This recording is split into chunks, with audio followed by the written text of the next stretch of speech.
Hi, ഇതാണ് Brazilian white mulberry. ഇതിൻ്റെ red വരുന്നുണ്ട്.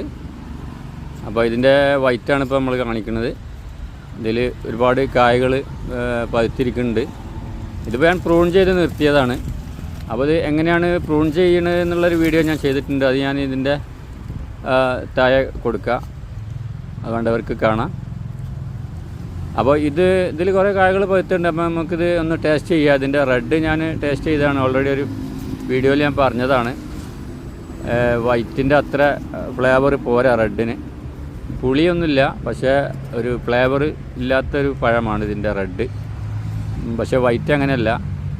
വൈറ്റ് നമുക്ക് എങ്ങനെ ഉണ്ടെന്ന് നമ്മൾ ഇന്നത്തെ റിവ്യൂവിൽ പറഞ്ഞുതരാം. അപ്പോൾ ഒരുപാട് കായകൾ ഇതുപോലെ പഴുത്ത് നിൽക്കുന്നുണ്ട്. അപ്പോൾ ഇത് പിന്നെ പ്രൂൺ ചെയ്യുന്ന രീതി അറിയണമെങ്കിൽ നിങ്ങൾ ഞാനിതിൽ കൊടുക്കുന്ന വീഡിയോ കാണുക. അപ്പോൾ പഴുത്തൊക്കെ നമുക്ക് വേണ്ടി പറിച്ചെടുക്കുക. എന്നിട്ട് നമുക്ക് ഇതിൻ്റെ റിവ്യൂ ഒന്ന് നോക്കാം. അപ്പോൾ നമുക്കിതൊന്ന് കഴിച്ച് നോക്കാം കേട്ടോ. ഇത് നല്ലോണം പഴുത്ത ഇതിൻ്റെ ഞെട്ടി ഇതുപോലെ ഇങ്ങനെ വാടിയിരിക്കും. അപ്പോഴാണ് ഇത് ശരിക്കും മധുരം വരിക. ഇത് ചെറിയൊരു പഴമാണ്. ഇതിൽ വലിയ കായുണ്ട്. അപ്പോൾ ഇത് നല്ലോണം പഴുത്തുണ്ട്. ഇത് കഴിച്ച് നോക്കാം. നല്ല സൂപ്പർ മധുരമാണ് കേട്ടോ.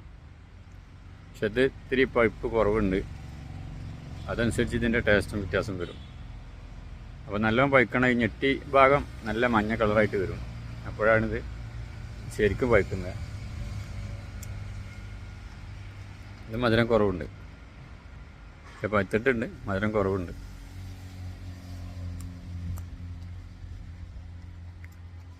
നല്ല അടിപൊളിയാണ്. ഞാൻ റെഡ് കഴിച്ചിട്ടുണ്ട്, അതിനെ അപേക്ഷിച്ചിട്ട് മറ്റേ നല്ല ഫ്ലേവറാണ്.